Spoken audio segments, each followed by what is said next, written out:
오늘 말씀은 사랑은 기술이 아니라 셈이다라는 제목으로 말씀을 나눌까 합니다. 여러분, 사랑에 대해서 어느 시대보다도 가장 많이 사랑에 대해서 이야기를 합니다. 그래서 노래도 끊임없이 사랑을 노래하고 있죠. 영화도 사랑을 그리고 있고, SNS도 우리 젊은 세대나 모든 이들이 SNS를 사용하는데요. SNS도 보면은 사랑의 순간들로 가득 차 있는 것을 보게 됩니다. 그런데요, 이러한 화려한 소음 뒤에는 서글픈 역설이 그 안에 있습니다. 사랑을 가장 많이 하는 시대에 살아감에도 불구하고 정작 우리는 사랑에 실패하고 살아간다는 것입니다. 가령 우리가 가족이라고 하는 울타리 안에서도 사랑이 풍성해야 되는데, 가정 안에서, 울타리 안에서도 이루 말할 수 없는 아픔이 그 안에 있고, 또 우리가 살아가는 동안에 홀로 견뎌내야 하는 그런 외로움들이 또 있죠. 또 그리고 사막처럼 건조해짐으로 인하여서 끊어져가는 인간관계, 서로가 좀 풍성해야 되는데 사막처럼 끊어져가는 그 인간관계들을 보면서 우리가 참으로 아프다라는 생각을 합니다. 매일매일 뉴스 속에서 나오죠. 사랑에 파손된 것, 파산된 모든 것들이, 서글픈 증거들이 우리의 삶 속에서 매스컴이나 이런 데서 두루 나오고 있습니다. 이런 것에 대한 처방전이라고 이 사회 속에서 대안을 얘기하는 것들이 두 가지가 있습니다. 두 가지가 있는데, 첫 번째는 좀 더 노력하라 이런 말을 합니다. 노력해야 된다. 그래서 사랑의 기술을 좀 배우고 관계 심리학에 대해서 연구도 하고, 또 서로 인간관계 방법론적인 거, 우리가 서로 관계 속에서 어떻게 해야 될 것인가, 서로 소통의 방법을 익혀야 된다, 그렇게 이야기를 합니다. 또 한 가지 대안은 좀 더 기준을 낮춰야 된다, 그렇게 얘기합니다. 완벽한 사랑은 없다, 그건 환상이다. 그러니 적당한 거리를 두고 만족하며 살아가는 것이 중요하다. 그렇게 이 사회 속에서 대안으로 두 가지 이야기하는 걸 보게 됩니다. 그런데 우리가 그러한 두 가지 대안을 들었을 때 우리는 질문을 던지지 않을 수가 없습니다. 자, 그렇다면 우리가 이 땅에 살아가면서 왜 그토록 우리가 배우고 익히고 연구하고, 그럼에도 불구하고 왜 내 가장 가까운 사람들에게 우리는 오히려 더 상처를 두고 아픔을 주고 살아가는가 하는 질문입니다. 다시 말해서 우리가 좀 더 연구하고 노력하고 애쓰면 우리 주위에서 그러한 사랑에 실패를 한다거나 갈등이 없어야 되지 않겠습니까? 그런데 우리 현실은 그렇지 않다는 거예요. 더 아프고 더 힘들다는 거예요. 다시 말해서 우리가 사람들이 사랑을 제대로 하지 못하고 실패하는 그 모든 것들이 방법론적인 문제가 아니라 더 근본적인 문제가 있구나라고 하는 것이 우리가 살아가는 현실입니다. 그렇기 때문에 우리의 삶의 여정 속에서 방법이 문제가 아니라 뭔가 근본적인 문제가 뭐가 있겠구나라는 생각을 우리는 갖게 되죠. 그렇다면 성경은 이러한 현상들에 대해서 어떻게 진단하고 있는 것인가? 성경에서 진단하고 있는 것은, 우리가 사랑하지 못하는 것은 사랑하는 방법을 몰라서가 아니라 사랑할 만한 힘의 원천이 내게서 없기 때문에 그렇다. 잃어버렸기 때문에 그렇다. 사랑할 만한 힘의 원천을 우리는 이미 고갈되어서 그렇다라고 성경은 진단하고 있습니다. 다시 말해서 사랑이라고 하는 것은 내가 배워서 익혀서 하는 사랑의 기술이 아니라, 진정한 사랑은 외부로부터 내가 받아야 되고, 그것이 내가 받았을 때에, 내가 먼저 받았을 때 그 사랑이 내 안에서 샘물처럼 흘러가게 만드는 것이 사랑의 본질이다라고 말씀하고 있는 것입니다.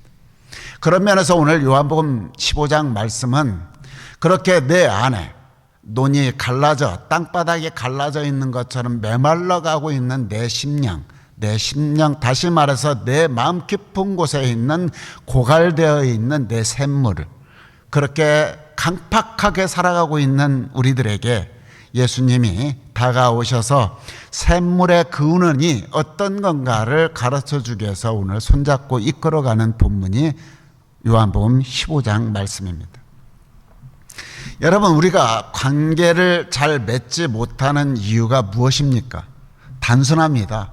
사랑하지 못하기 때문에 그렇습니다. 그렇다면 왜 사랑하지 못하는가? 여러분이나 저나 왜 사랑하지 못하는가에 대한 근본적인 질문을 던질 수밖에 없는데 그것은 두 가지입니다. 우리가 첫 번째, 사랑의 방법을 배워본 적이 없어요. 여러분, 우리가 사랑하는 법은 본래 어디서 배우죠? 부모로부터 받게 배우게 되어 있습니다. 내가 태어난 곳이 가정이니까. 그러면 우리가 부모로부터 우리가 사랑을 배워야 되는데 부모로부터 사랑을 배운 적이 없다는 것입니다. 그러다 보니까 어떻습니까? 사랑은 또 어디서 배운다고 생각해요? 학교나 교회에서 배워야 되는데 그것도 학교나 교회에서도 사랑을 배워본 적이 별로 없어요. 그냥 아는 것, 지식적으로, 관념적으로 내가 배우고 아는 것이지 실질적으로 사랑이 무엇인가라고 하는 것을 실천적이고 구체적으로 배워본 적이 없다는 것입니다. 교회에서도 사랑을 해라, 교회 학교에서라든지 우리가 사랑을 하라 하지만 사랑에 대한 구체적인 플랜, 다시 말해서 행동의 원칙들, 방법적인 것들, 실질적으로 해야 되는 것들을 구체적으로 가르쳐 주지 않으니까 이 머리로만 관념적으로 알게 되는 일들이 많다는 것입니다. 그러다 보니까 사람들이 교회를 다니고 신앙생활하고 그럼에도 불구하고 배운 적이 없기 때문에 이 사랑에 대해서 드라마라든지 연속극이라든지 영화를 통해서 사랑을 배우려고 하니 문제가 심각해진다는 것입니다. 특별히 이 이민사회 속에서 살아가는 우리 성도님들 같은 경우 더 그렇습니다. 낯선 문화 속에서 살아가다 보니까 우리 자신이 나름대로 배웠다고 생각하는 사랑의 방법들이 어떻습니까? 부모들이 가르쳐 주지 않았던 왜곡된 사랑을 우리 부모 자녀들이 또한 고스란히 자라서 결혼을 하고 난 이후에도 사랑의 방식이 어떻습니까? 참아야 된다, 희생해야 된다, 끊임없이 묵묵히 헌신해야 된다, 그런 마음으로 참고 희생하고 묵묵히 헌신하면서 사랑을 표현하죠. 그런데 여러분 어떻습니까? 아이들이나 자녀들은 그 사랑을 제대로 읽지 못하는 거예요. 그러니까 부모는 나름대로 사랑했다 하지만 자녀들은 그 사랑에 대해서 제대로 이해하지 못하고 다르게 생각하게 된다는 것이죠. 그러다 보니까 부모님의 사랑과 아이들이 바라는 사랑, 아이들이 또 부모에 대한 사랑을 하는 그 사랑의 방법들이 서로 다르기 때문에, 또 서로 전달이 제대로 되지 않기 때문에, 또 서로 상호 보완하고 상호 소환이 이렇게 소통이 되지 않기 때문에 결국은 부모와 자식 간의 사랑이 비극으로 끝나는 경우들이 너무 많다는 것입니다. 사랑하는 법을 배우지 못한 것, 그래서 사랑을 제대로 못한다. 두 번째로는 우리에게 있어서 사랑할 만한 힘이 내 속에 없다는 것입니다. 내가 방법은 알겠어요. 내가 사랑하는 방법을 알게 되었는데 막상 내가 사람을 만나고 누군가를 사랑하려고 하면은 희생하고 싶지가 않은 거예요. 내가 희생하고 싶지 않고 또 자존심도 허락지도 않고 또 어떤 경우에는 내가 사랑해야 되겠다 결심은 해요. 결심을 하는데 그 결심이 오래가지 못하고 금세 현실과 부딪혀서 접어버리는 경우들이 너무 많죠. 여러분, 우리가 사랑하겠다라고 마음을 먹을 때가 얼마나 많습니까? 그러나 현실이 내가 그것을 쉽게 만들고 제대로 사랑을 하지 못하도록 만드는 일들이 많다는 거죠. 여러분 어떻습니까? 여러분들의 이민 생활하면서 살아가다 보면 어떻죠? 경제적인 압박이 있죠. 언어적인 장벽이 있죠. 또 내가 잘 정착해야 된다라고 하는 부담 속에서 피로감이 많이 쌓이게 되죠. 그러다 보면은 이 피로감과 억압되고 있는 어깨의 무게감으로 인하여서 살아가다 보면 진정 가장 가까운 자녀들과 남편과 아내에게 사랑해야 될 그 순간에 그 어깨와 무게감으로 인하여서 가장 사랑해야 될 순간에 예민하게 반응하고 상처를 줄 때가 많다는 것입니다. 다시 말씀드려서 우리가 사랑하고 싶은데 사랑하지 못하는 고통들, 또 관계를 맺고 싶은데 관계를 제대로 맺지 못하고 살아갈 수밖에 없는 그런 외로움들. 그래서 얼마 전에 설교 준비하면서 통계 자료를 보니까 2023년도에 이민사회 속에서의 사람들의 외로움이나 관계에 대한 통계 조사를 보니까 현재의 젊은 세대들 같은 경우는 48%, 2분의 1이 2명 중에 1명이 경쟁의 관계에 어려움을 갖고 힘들어하고 있다. 그런데 1세대들, 이민 1세대들 같은 경우는 통계 자료 보니까 80%예요. 80%가 깊은 관계를 맺지 못하고 외로움 속에 살고 있다라고 그렇게 통계 조사가 나와 있습니다. 그런 정도로 우리가 사랑을 제대로 하지 못하는 고통과 관계를 제대로 맺지 못하는 외로움 속에서 우리가 살아가고 있다라고 볼 수가 있는 것입니다. 저는 오래전 이야기지만 저는 목회를 시작하고 어느 정도 이루었을 때에 제가 가장 고민되었던 것이 뭐냐면 성경적인 교회가 어떤 교회인가, 또 건강한 교회가 어떤 교회인가 라고 하는 모델을 찾기 위해서 고민했던 적이 있습니다. 그때 친구가, 미국에서 공부하던 친구가 연락이 와서 네가 고민하고 있는 그 교회에 아름다운 교회, 건강한 교회, 성경적인 교회가 있는데 와서 한번 봤으면 좋겠다, 네가 보면 좋겠다 해서 제가 미국의 휴스턴에 가게 되었습니다. 그 교회를 가서 그 교회의 구역 예배, 좀 거기에서 오래 정착을 하면서 구역 예배를 드리고 하는 교회 시스템이라든지 이런 모든 것들을 그곳에서 진하게 분석하고 하는 기회를 가졌습니다.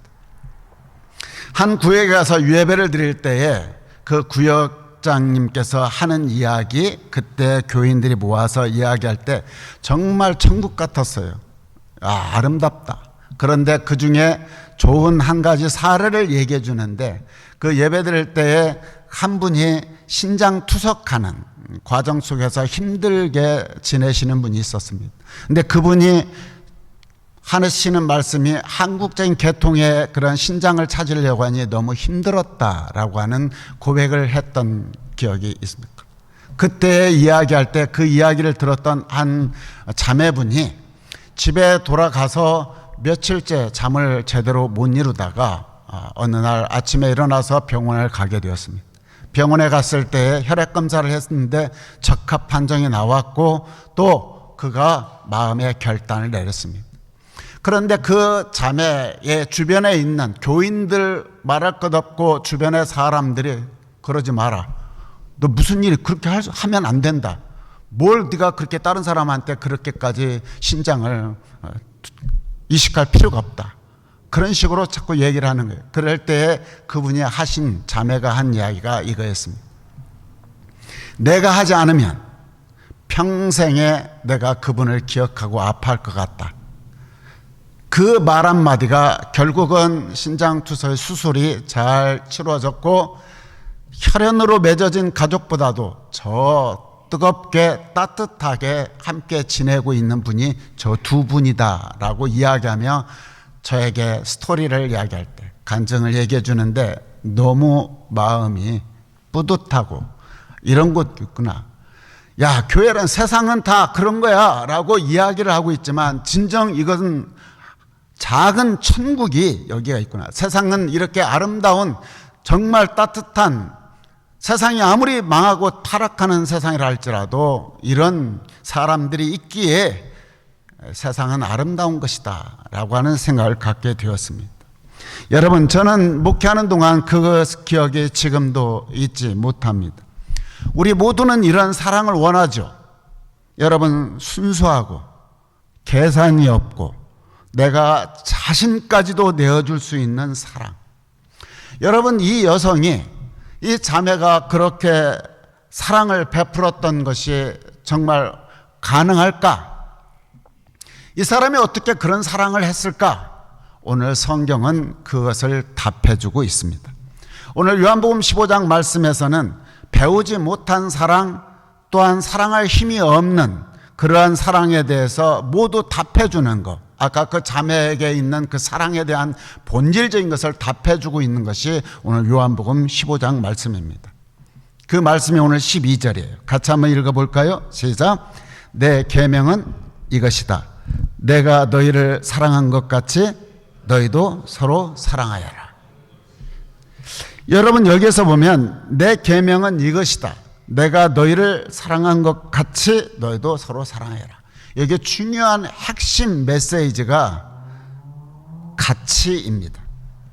그냥 사랑하는 것이 아니라 예수님께서 하시는 말씀은 사랑하시는 자기 방식대로, 내가 사랑한 것 같이 그 방식대로 너도 사랑하면서 살아가라 라고 말씀하고 있는 것입니다.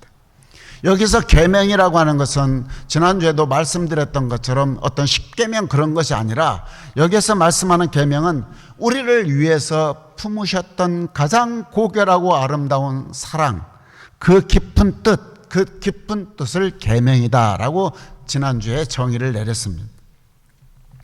그렇다면 예수님이 우리를 어떻게 사랑하셨을까라고 하는 것을 우리는 물을 수밖에 없죠.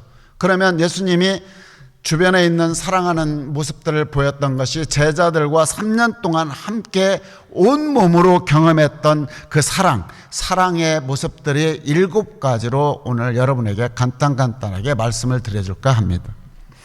예수님이 우리에게 사랑을 보여주셨던 그 사랑, 어떤 사랑이었는가? 첫 번째로 상대방의 독특한 가치를 인정해 주었다는 것입니다. 여러분들이 진정 사랑한다면 상대방의 독특한 가치를 인정해 줘야 한다는 것입니다. 여러분, 예수님이 제자를 부르신 사람들은 특별한 배경을 가진 사람들이 아니었습니다. 그 사람들은 대단한 사람들이 아니었어요. 어부였습니다. 세리였습니다. 사회에서 손가락질 받던 사람들이었습니다. 세상 사람들로부터 보잘것없고 하찮게 여겼던 그 사람들을 예수님은 그 한 사람 한 사람들에 대한 고유한 가치, 그 사람들이 가지고 있는 가능성, 그것을 예수님께서는 보시고 그들에게 사랑을 베풀어 주셨다는 것입니다. 그런 의미에서 사랑의 첫걸음은 다른 것이 아닙니다. 사랑의 첫걸음은 내 기준, 내 방식을 상대방에게 투영하는 것이 아니라, 진정한 사랑의 첫걸음은 그 사람이 가지고 있는 독특성, 그 사람이 가지고 있는 가능성, 그 사람이 가지고 있는 아름다움, 그 사람이 가지고 있는 다름다움, 그것을 그대로 인정하고 그대로 보는 것이 사랑의 첫걸음입니다. 하나님이 그를 만드셨다라고 하는 것을 인정하는 거예요. 하나님이 그 사람을 참 아름답게 만드셨구나, 독특하게 만드셨구나, 이걸 인정하는 그것이 사랑의 첫걸음이다. 예수님이 그 상대방에 대해서 독특한 가치와 가능성을 인정해 줬던 그 사랑과 같이 우리들도 서로 사랑해야 된다. 두 번째는 분별력 있게 대해야 된다는 것입니다. 예수님은 병든 자들, 소외된 자들을 어떻게 했습니까? 한없이 부드러운 마음으로 따뜻하게 그들을 대해줬죠. 그런데 반면에 예수님께서는 의로 가득 차고 지잘난 맛에 살아가고 있는 종교 지도자들, 자기 나름대로 살아가는 대단한 사람들을 업신여기는 그런 사람들, 종교 지도자들에게는 단호하게 말씀드리고 혼내고 하는 부분들이 나옵니다. 부드러움과 책망, 부드러움과 단호한 이런 것들에 대해서 분별력을 가졌던 것을 보게 됩니다. 그렇다면 예수님이 보여줬던 것처럼 사랑이라고 하는 것이 한없이 그냥 언제나 부드러운 것만은 아니라는 것입니다. 사랑은 사람들에게 진정으로 필요한 것이 무엇인지를 분별하고 그 분별에 맞게 사람이 반응하고 살아가는 것이, 이것이 참된 사랑이다라고 말하는 것입니다. 그런데 여러분 어떻습니까? 우리들도 마찬가지죠. 여러분 자녀들 키울 때에 무조건 맞춰주는 건 진정한 사랑이 아닙니다. 때로는 자녀들을 키워가는 데 있어서 사랑을 베풀되 이것이 경계, 사랑의 경계가 어떤 것이고 사랑의 방향이 어떤 것인가를 분명하게 이야기를 해주고, 어떤 때는 부드러운 사랑과 어떤 때는 책망하는 이런 부분들 분별력을 가질 때에 이것이야말로 진정 자녀들에 대한 깊은 사랑이고 참된 사랑이다라고 말할 수가 있는 것입니다. 그래야 아이들이 자라가면서 옳고 그름에 대한 걸 분별할 수 있고, 내가 너무 욕심내는 것들에 대한 것들에서 어느 정도 통제를 가져가 주는 것이 진정한 사랑이다. 예수님께서 우리에게 부여줬던 분별력 있는 사랑을 우리도 가져야 된다라는 것입니다. 세 번째로는 희생의 대가를 지불해야 된다. 여러분, 사랑에는 반드시 희생이 따르게 되어 있습니다. 대가 없는 사랑, 희생하지 않는 사랑은 그거는 감정일 뿐입니다.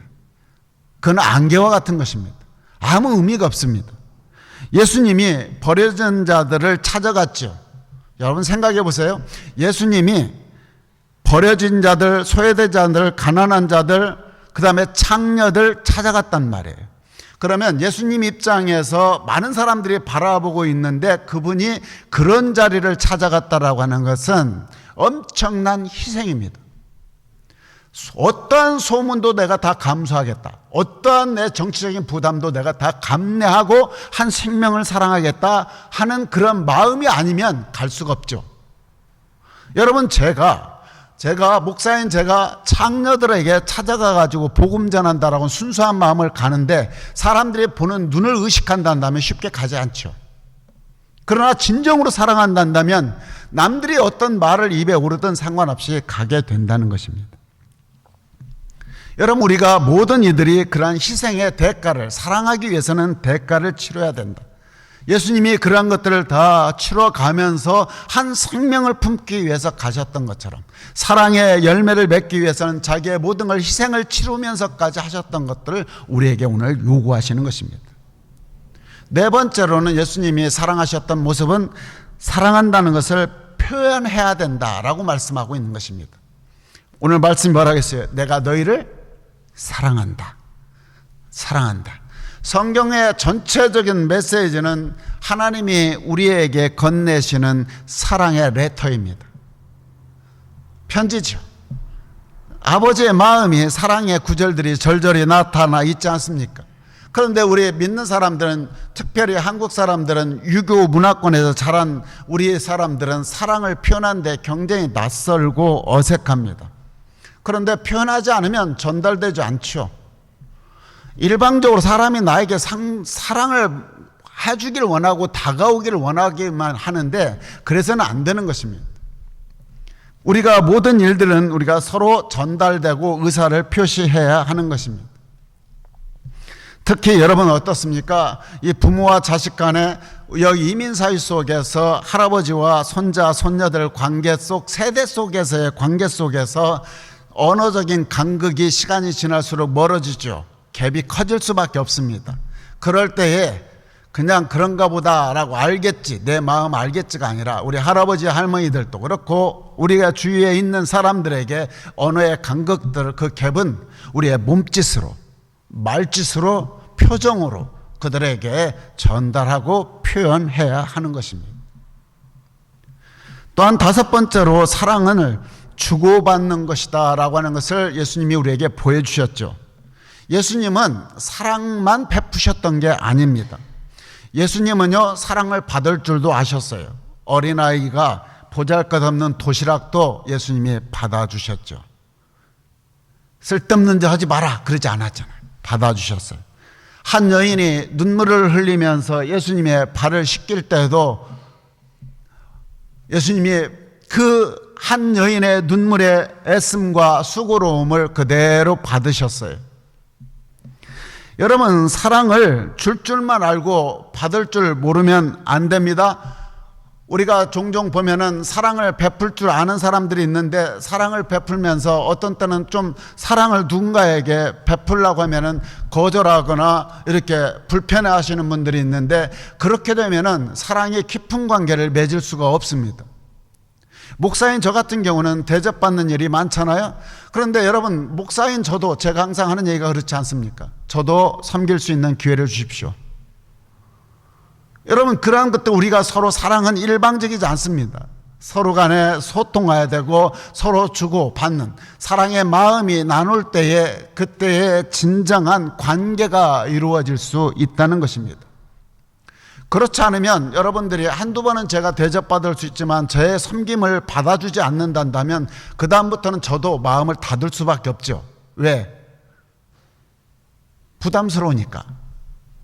그러나 여러분, 나의 사랑의 몸짓을 받아줄 때에 자연스럽게 서로가 교감이 이루어지고 진정한 관계가 이루어질 수 있다는 것입니다. 지난번에 말씀드렸죠. 아이가 들풀을 꺾어서 어머니에게 한 묶음 갖고 달려들 때에 야, 어지러우니까 갖다 내버려. 아이는 사랑을 표현하고 있는데 그것을 더럽힌다 해서 그 아이의 사랑을 막아버린다면 아이가 문을 닫아버리죠. 사랑을 받을 줄도 아는 것이 사랑하는 능력이다 라는 것을 알아야 합니다. 여섯 번째는 예수님이 보여줬던 사랑의 원칙은 동심원 원칙입니다. 동심원 원칙. 이 동심원 원칙이라는 건 다른 게 아니에요. 예수님이 내가 세상에 있는 다 모든 사람을 똑같이 사랑할 것이다, 그렇게 막연한 이상을 갖고 예수님이 사랑하지 않으셨어요. 다 똑같이 사랑할 것이다, 그렇게 하지 않았어요. 이상적인 것이 아니었어요. 여러분, 예수님이 수천 명이 따라다녔잖아요. 따라다녔어도 예수님이 집중하셨던 사람은 몇 명이에요? 처음에는 3명에게 집중했어요. 많은 사람이 따라다녔어도 3명에게 집중하고, 그 다음에 12명에게 집중하고, 그 다음에 70명에게, 70명에게 집중하고, 그 다음에 120명에게 집중했다. 점차 넓혀갔던 거예요. 여러분, 우리가 중요한 것이 뭐냐면 예수님도 3명에서 12명으로, 12명에서 70명으로, 70명에서 120명으로 이렇게 참참 동심원의 원칙을 갖고 예수님이 사랑을 실천했던 거예요. 그렇다면 여러분, 우리가 냉정해져야 돼. 가족을 사랑하지 않으면서 교회에서 친절하는 척하는 거 틀린 거예요. 그건 가짜입니다. 100번 해보세요. 의미가 없어요. 지금 내 옆에 있는 사람, 지금 내 옆에 가장 가까운 사람을 먼저 사랑하십시오. 오늘 집에 가시면 잠시 한번 생각해 보세요. 내가 정말 내가 사랑해야 할 사람이 누구인지. 그 사람부터 먼저 사랑하십시오. 최선을 다해 사랑하십시오. 이 동심원이라고 하는 것은 다른 게 아닙니다. 동심원은 그 안에 머물러 있어라 라고 하는 게 아니라 내가 가까이 있는 사람을 사랑하는 그 힘으로 원을 넓혀가라 하는 말이에요. 동심원은. 그런데 내가 가까이 있는 사람을 사랑하지 않으면 그 힘이 없잖아요. 없으니까 넓혀갈 수가 없는 거예요. 가까이 있는 사람을 사랑하게 되면 그 사랑의 힘이 자연스럽게 울타리를 넘어가게 되고 원이 커질 수밖에 없다는 것입니다. 예수님이 그러한 동심원의 사랑을 고수했던 거예요. 우리들도 예수님과 같이 동심원의 사랑을 고수하므로 내 가장 가까운 사람부터 사랑하고 사랑의 영역을 넓혀가는 우리 성도들 되시기를 주의 이름으로 축원합니다. 7번째는 거절될 사랑을 예상하라는 거예요. 예수님도 그 모든 사람들을 여러분 사랑했을 때 여러분 어떻습니까? 사랑을 받아들이지 않을 것도 아셨다는 거예요. 그럼에도 불구하고 예수님이 막 가서 사랑하시고 함께 하셨던 것을 성경 곳곳에서 나타나죠. 예수님을 얼마나 싫어했습니까? 얼마나 미워했던 사람들 많습니까? 얼마나 무례했습니까? 그럼에도 불구하고 내가 그걸 알면에도 불구하고 사랑하시는 예수님의 모습들. 진정한 사랑은 거절과 상처도 자연스럽게 따라오게 되어 있다는 것입니다. 그거 각오하고 그 상처를 각오하고 내가 누군가를 사랑하는 것이 진정한 사랑이다. 이게 예수님이 우리에게 보여줬던 사랑이고 우리도 또 그렇게 사랑해야 된다라고 말씀하는 것입니다. 여러분 어떻습니까? 우리가 이웃들 사랑하다 보면 힘든 일이 많잖아요. 여러분들 정말로 사람이라는 것은요, 누군가를 사랑하고 애쓰는데도 불구하고 함부로 하는 무례한 사람들을 참 많이 만나요. 그럼에도 불구하고 내가 기본적으로 내가 예수 믿지 않으면 그냥 관계 끊어버리고 다시는 보고 싶지 않은 사람들이 없잖아, 있잖아요. 그럼에도 불구하고 예수 사랑이 내 안에 있기 때문에 그럼에도 불구하고 무례하고 사람을 면전해서 참 말할 수 없는 모욕감을 느끼는데도 다가갈 수밖에 없는 것이 뭐예요?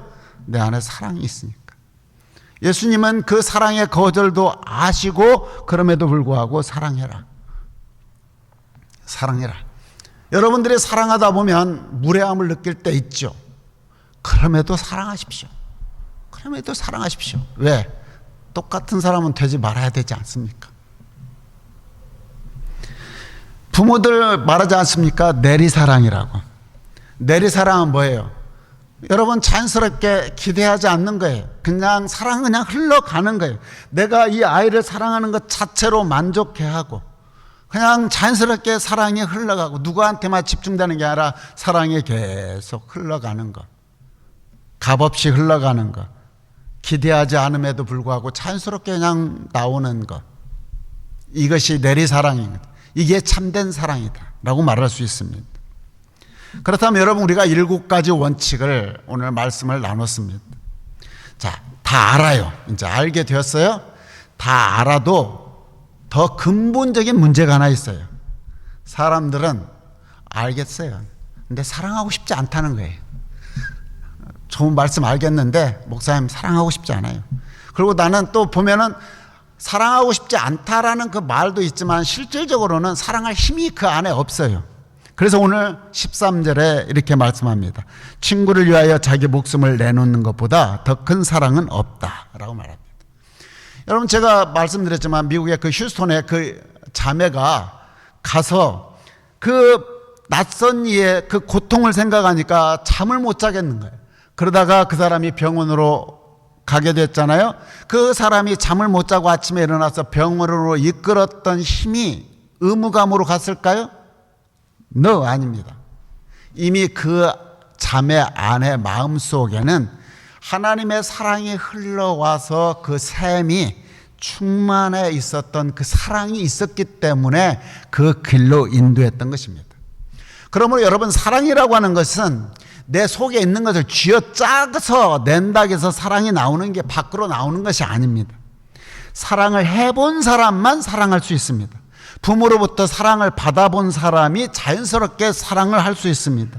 반면에 사랑을 받아보지 못한 사람들은요, 사랑을 잘 하지 못합니다. 사랑을 해도, 사랑을 받아보지 못한 사람들이 사랑을 해도 왜곡된 사랑을 할 수밖에 없습니다.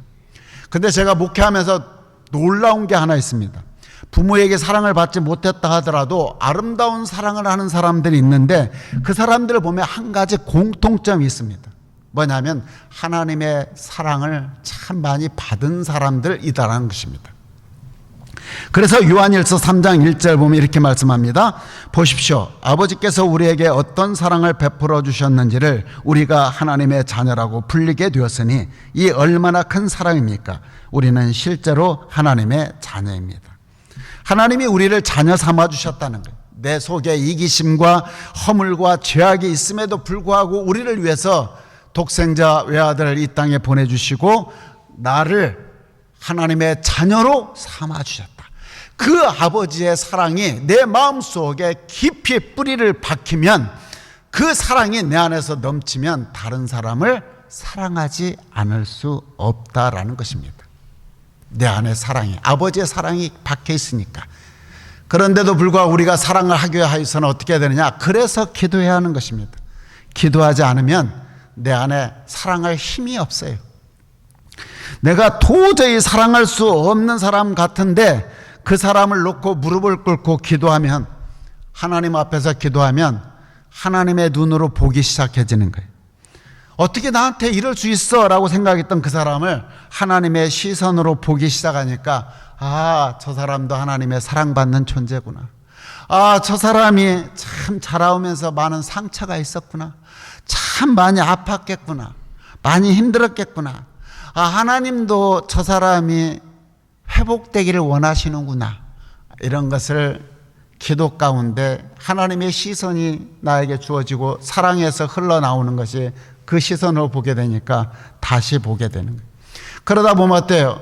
내 마음 같아서는 안 되는데 내 힘이 아닌 하나님의 힘이 내 안에서 강력하게 역사하니까 내 샘물이 터지게 되고 그 샘물이 자연스럽게 그 사람으로 흘러가게 돼서 그 모든 것들을 품어낼 수가 있는 것입니다. 말씀을 마칩니다. 사랑은 내가 만들어서 내는 것이 아닙니다. 먼저 받은 사람이 그 사랑이 흘러서 하나님의 온전한 사랑이 흘러서 넘칠 때에 비로소 누군가를 사랑할 수 있다. 예수님도 그 팔레스타인의 한 구석에서 12명을 앉혀놓고 사랑을 베푸셨고 그 12명에 집중했을 때 70명, 120명으로 계속 이어지고 그 이어짐이 2000년이 지나 지금 시드니, 호주에 있는 시드니의 두레교회까지 하나님의 사랑이 흘러왔습니다. 그 사랑을 우리가 마음속에 받아들여서 그 사랑으로 주변에 있는 사람들을 먼저 내 아내, 내 남편, 내 가족들 먼저 사랑하고 그 사랑에 동심원이 퍼져 10명, 내 주위에 있는 20명 이런 식으로 사람들을 사랑하는 방식으로 최선을 다해 나가면 반드시 가정이 변하고 교회가 변하고 시드니가 변화가 될 줄로 믿습니다. 그 한 사람을 향한 예수님의 사랑이 사랑으로 누군가의 손을 뻗을 때에 그 작은 몸짓과 그 작은 손짓이 그 둘의 공동체와 또 세대 또 가정 모든 것들을 바꿔내고 우리가 서 있는 이 자리가 하나님의 받은 사랑을 흘러가는 사랑의 자리가 되어서 우리는 먼저 사랑받은 자로서 또 누군가를 사랑하는 복된 사람들 되시기를 주의 이름으로 축원합니다. 그래서 우리 두레교회 사랑의 샘물이 우리의 가정을 적시고 우리 교회를 적시고 낯선 땅 이민 땅 시드니를 적시는 은혜가 있게 되기를 주의 이름으로 축원합니다.